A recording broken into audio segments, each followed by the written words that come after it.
We're gonna see how this goes. What's going on, team? Proof here, and today I'm branching out a little bit.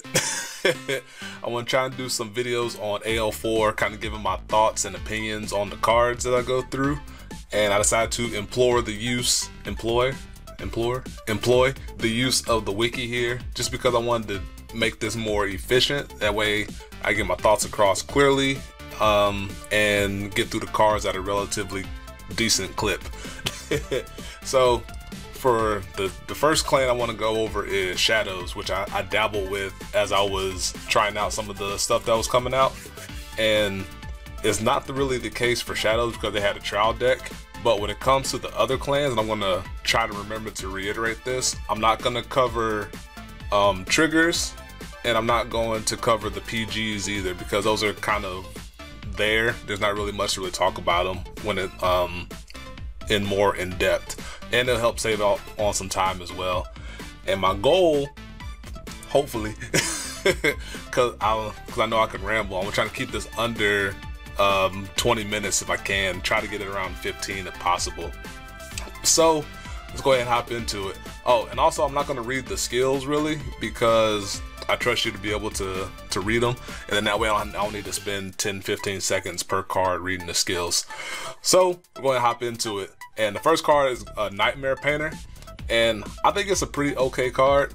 I think it might see a little more use in standard than it would in premium, from what I can recall and from what I've seen. That might be used as a one-of, but that's kind of awkward because a lot of the premium support or premium decks that have been out center around Luard, which wants your great ones in the drop zone. But even then, you could probably still soul blast out the card you put in later, so you might be able to use that temporary buff.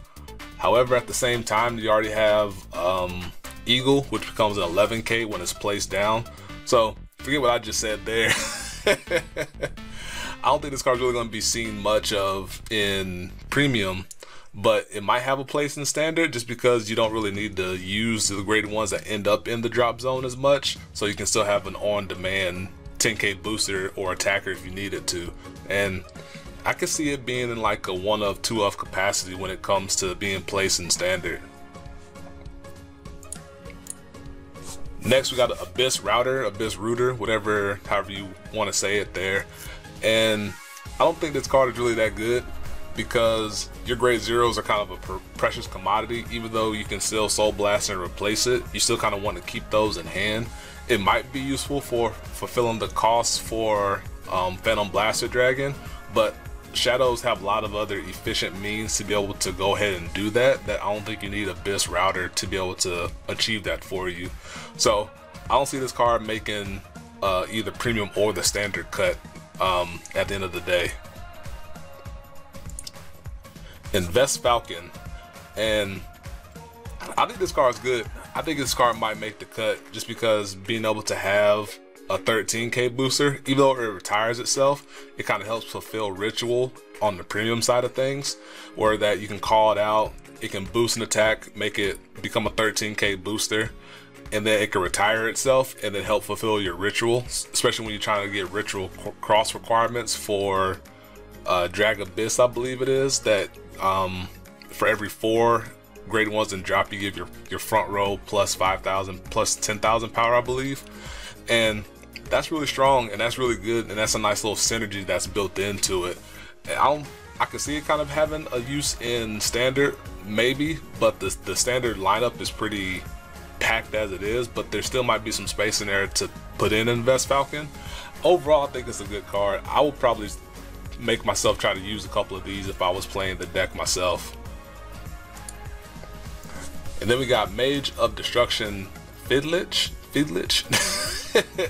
I don't think this card is really that good, because you need to have 5 rear guards to be able to utilize it, which includes itself, because it's obviously it's a rear guard skill.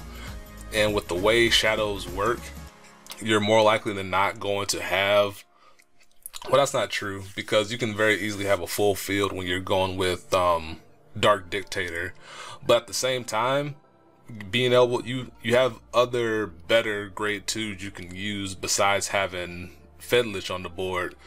and get more use out of it than having an otherwise vanilla 9k. And it kind of hurts when you have a card in your deck that doesn't synergize as well with your big boss unit, in this case Phantom Blaster Dragon, because you eat units up with Phantom Blaster Dragon, then you cut off Fiddlich unless you commit or overcommit to be able to fulfill the condition, which isn't really worth it. So all in all, I don't think this card is going to make it in either standard or premium because it's not good enough to make the cut there. As for a card that is going to make the cut, Tragic Knight Catbad. And this card is insane. I don't know how it's a common card because this card is a big push through element and it's a big body that's very easily able to just hit for high numbers early on in the game, being able to synergize very well with your early game plays, and it also counts itself as one of your rear guards to power up. So an easy setup you can have is to ride Blaster Dart to get that synergy off, to get the either retire this card if you need to or not, or and then you call out Catbad and either one or two other units. And then all of a sudden this Catbad goes from being a 10,000 to like a 16,000 or 19,000, and then you combine that up with Blaster Dark's Twin Drive by pitching the card and give the power to Catbad, then that becomes a 26 or 29k just for playing your deck as you need to play it. And it synergizes very well with your cards in the mix, which is incredible to see. The card is easily going to be, in my opinion, a 4 of across standard decks. In premium, from what I can recall, they're more Luard based, which needs specific pieces to function outside of your Blaster Dark you're going to put in there for that tempo element. And I don't know if Catbad makes it there, but just because it can get that power, it might make it, just because power is, especially early power, is really good to have, and Luard has kind of struggled in that department previously. And then on the flip side of that, you have Knight of Isolation Onigus, which if you have no other rear guards, it gets plus 10,000 power, which is pretty decent with an early game Blaster Dark, because you can, if you have no other cards to call or want to call, you can call Onigus out and becomes a 20k column or 20k beater for the turn. However, in my opinion, you kind of want to be playing cards out that get the power up and then be able to utilize that to carry you throughout the game. And it doesn't synergize as well because you have a lot of cards that replace themselves, such as Blaster Javelin, Maka, Nemain, which can filter your deck out and fill up your board. There's there's too much negative synergy there to make Onigus here a worthwhile option on both sides of the coin. Then we got Firelight Low Log. He's Log, and he's the grade 3 version of Catbad. Unfortunately, that extra grade hurts it more because it also doesn't come with a force gift. If it had a force gift, it might have found its way in there potentially, even though there's a lot of competing spots in there just because the power is nice. But if you are a grade 3 coming in the standard without a gift marker, you need to be incredibly insane to make the cut. And a good example of that would be what's his name, the grade 3 guy from Dementia Police that gains a critical. Like, he's good enough to make the cut just because that extra pressure that you can utilize synergizes better with your deck than what Log here can provide just for vanilla power. Like, maybe if you gain more power, it might be worth it, maybe plus 5k for every open circle, but even then it's still just a common card, so you can't expect too much to come from it in that capacity. So all in all, this card is not going to make the cut in either side of things. And then we got Cursed Lancer here, which this is the correct effect, but Shiro printed it wrong, and it had something like, if you call it to an open circle but didn't have the put it on top of another rear guard requirement, then it was a whole big mess there. But the way it's supposed to work is you're supposed to call it from hand on top of another unit and then resolve overloaded units and get the benefit from it. And then you can get a counter charge from it and then get plus 10,000 power from it.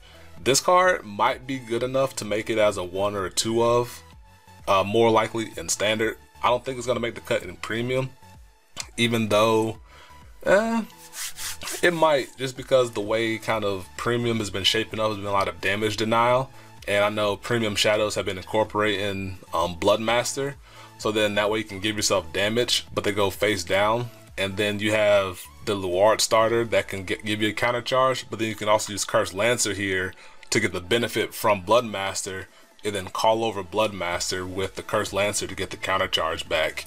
So that's a nice little interaction there, which might make Cursed Lancer more useful than not on the premium side of things. In standard, I don't think shadows hurt too much for counter blast from what I've experienced from using them, because Blast of Dark is one counter blast, Phantom Blaster is one counter blast, Maka is one counter blast, and then beyond those, like, you kind of Dark Dictator is one counter blast as well. But all those things being one counter blast means you have more liberal, not more liberal use, but you can more judiciously use those skills as you need it to get maximum benefit out of it. That to where I don't think you need Cursed Lancer really to be able to get you that counter charge back. So it kind of becomes a dead weight card more times than not. And I personally didn't use it in my testing because I didn't feel like I needed it along the way. And then the first Force Grade 3, Dark Mage, Bahab Kar. These names are hard sometimes. And he is incredibly strong, and he is kind of why I went away from using cards that required a Soul Blast to function, because if you can keep Catbad going, Kar going throughout turns to feed your other abilities, you just get those temporary pluses just add up because they're so easy. Because even though he was a 2-of in my particular version of the deck, he kind of was that backup option, or he was that board filler to help you just fulfill some costs every now and then. And I think he's incredibly good. Like, he definitely made the cut to where I wanted to play less Dark Dictator just to be able to fit in another one of him to fulfill a 9 grade 3 setup, and to be able to get that call cost off. You might be able to land in the main, which you can use to fill out your board. You can land the Blaster Javelin, which can let you counter blast draw a card for you get a nice little temporary plus off of it, and then you can still get the boost effect out of it. Same with Maka. All your cards that work on place or work through Kar, just get that benefit from it before you retire it for some other cost or some other ability. So really strong card, and definitely something you want to use in your deck. And then we have Blaster Javelin, the other double rare, or a double rare.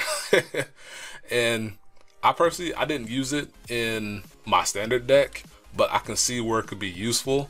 But it comes at the cost of losing a card along the way, and those are precious commodities to be able to use, especially when you commit the card from hand to be able to use it for a wash, which kind of goes back to some old theories about some old spike cards, which I won't get into. But the fact that it needs to hit or boost in a hit kind of is a detriment to it, and I can see people using it as a 1 or 2-of. I don't think it makes it in as a 3 or 4-of capacity. Now that's just my personal preference. I definitely would love to hear other people's thoughts on it. I just didn't think the card was well off or strong enough to justify the fact that you use it and lose it, and then you kind of just move on with the game from there. Especially because it's on boost on attack, so it doesn't synergize with your Phantom Blasters of the world and stuff like that. Excuse me. And since it goes into the soul after you use it, it doesn't synergize with the premium cards either if you're going with the Luard route as well. So I think it's better on the standard side for me than it would be on the premium side, and even then it's kind of a tech choice more than a core option. And then we got Blaster Rapier here, and the condition for it is kind of in that weird middle ground space, because like if it was 2 blasters it would be too good because it counts itself, and 3 makes it a little bit hard to achieve, but it might be a little too hard to achieve, if you follow what I'm saying, because even though it counts itself, the other blasters are Blaster Dark, Blaster Javelin, and of course it counts your Vanguard as well because it says units. And then there's the Blaster Dagger, so if you use Blaster Dagger, I can see you using Blaster Rapier more. And I think those are the main blasters. I'm sure some are slipping my mind here, but at the same time, it only gets plus 5,000 power, to where Catbad could probably gain you more. It could, like, if you have 2 more units than your opponent, you automatically get plus 6,000 power, which is more than what Blasted Rapier here offers. And it does have a little bit of pressure to it, but I think it's one too many cards that counterblast, which might lend itself to being more of a vanilla than anything.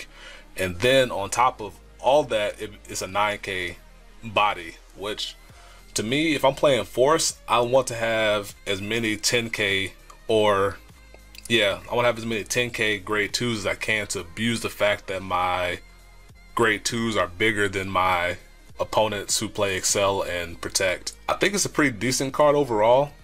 It's just not a card that I particularly liked when I tried to use it out. And then Skull Witch in the main here is an incredible card. Holy crap. Like, it offers filter, it offers shuffle, it offers board fill, it offers sack requirements. It does a whole lot just for being a singular card. And this card is a staple in both sides of the format, because on the standard side, you just filter your deck out for the mains. Maybe you play extra draw triggers because you can filter those out as well. So you can have a no nonsense 5k that might give you extra benefit if it's checked as a trigger. So then you can have enough cards to sack off for some of your skills. On the premium side, it can help get you Bloodmaster, which is a 5k grade 2, as I talked about a little bit before, and it deals damage to your Vanguard, so it can help unlock some of your skills against opponents that try to damage deny you. And even then, on top of all that, excuse me, you can get just a free shuffle out of it. If you're out of the mains, you can just rest it, fail to find, shuffle your deck up, and then offer a cut to your opponent if you feel like you just need to get a shuffle in there somehow, because shuffling is a powerful tool to have, unless you can stack like your OTTs of the world and whatnot. Like, beyond that, just being able to have a free shuffle, like, a lot of decks would kill for a free shuffle outlet there. So this card is incredible, like, easy staple on both sides of the format. And then we got Charon here, or Karen. So when it's placed through an ability, you can Soul Blast 1 and countercharge, and that kind of helps feed into that soul resource as well. But I don't think you're going to be using this more than once or twice a game. Like, you're going to be using it with Maka, because that nice little interaction there, or you might be using it through Dark Dictator, just to be able to call something out, retire one of your opponent's units, and then get the counter blast back immediately to be able to use it for something else. So those are the main 2 ways you're going to be using it, and I don't think it conflicts that much to where Car gets in the way, or vice versa. And it's really strong just to be able to become an 11k booster for the turn if you use it that way. And it just helps make nice columns with your Makas. If you put them in the same column, it becomes a 26k column. It can help make numbers with your 13k base units. It might make a number with Catbad. Like, just things like that, just being able to get that extra 3,000 power, like, just helps add up over time. And it's definitely a staple on the standard side. From what I've seen, I don't think Luard lists, those are the lists that have been making the waves. I don't think they use Charon here. I could be wrong, but I don't recall seeing any from what the list I've looked at beforehand. Excuse me. That could be changing, but as of now, I don't recall seeing any Charon so far. So it might not have a space in premium, but it's an incredible card on the standard side. And then Darkman Maka, the next to last card here, the penultimate card. She's a really strong grade 2 option, because Counter Blast is easy to come by early on, especially if you don't need to use it with Blaster Dark's activation to be able to get his twin drive going. So you can ride Blaster Dark, not need to use his skill. You can call Maka, and you can Counter Blast for Maka. You can place down a grade 1, preferably Charon here. You can draw, replace it, and then get the counter charge back. So you pretty much just net plus there, just for a big wash, not a big wash, but you net plus overall, and then you get power on top of that to help freely hit your opponent, and it just adds up very quickly there. And then if you do that, you can call a second Maka, counterblast 1, place a card, draw another card again. So you filled out your board for a net cost of 0 effectively, and for 1 counterblast if you combine it in that particular sequence, and just rush down your opponent, which is really strong to do. And that's why I find her to be a staple on the standard side. And again, as I reiterated before, unless you're playing like a standard plus shadow deck where you just take the standard cards, swap out a couple grade 1s for stride fodder, and then plop in strides and call the deck, which might be worthwhile, especially because force markers are an incredible option to have going into the premium format. Speaking from my personal experiences, like, you can probably make that work. But for Luard, you really don't have a spot for Maka, for what I've seen, similar to Charon, in that some of your deck needs particular pieces to be able to function, which doesn't require Maka services to be used. But that doesn't mean she can't function on the premium side in that particular standard plus version of Shadows. So I think she's a great card. I definitely would put her into my standard deck. She's an easy staple 4 of, and if you got the funds, go ahead and get the OR art as well, which is incredible to look at. And then last but not least, the big boss, the hype card of the set, arguably, Phantom Blaster Dragon, which a lot of people denounce, as we've talked about in my podcast with John. A lot of people wrote it off because the fact that it can't retire Promise Daughter, and in the future, as we've seen, it won't be able to retire Stamp Sea Otter either.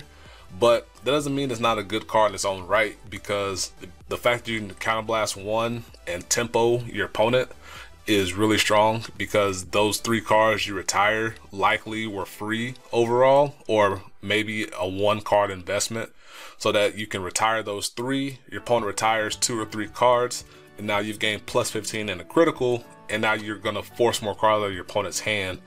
And then you can supplement that by calling out Catbads or Makas if you have the counterblast to spare, and then refill your own ranks and be able to beat your opponent over the head with a big vanguard with big side columns, big flanks.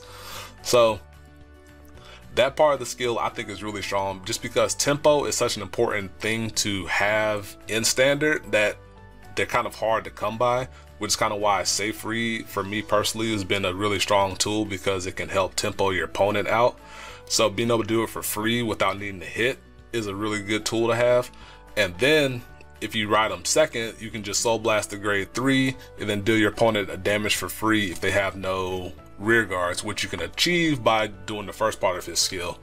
So just by doing all that, you wipe out your opponent's resources, deal them a damage, and if you push them from 4 to 5, you now force them to have to deal with a 28k plus Vanguard, plus whatever force circles you have that you've distributed on top of your rear guards as well. So you just try to run them out of resources as quickly as possible, and then you can try to win the game from there. And easy staple as always on the standard side. And then it doesn't make Luard decks, I don't think, because I think most Luard decks play like 4 or 5 grade 3s, because you play four new Luard for the free stride / ultimate stride, and then maybe a tech 1-of option for something.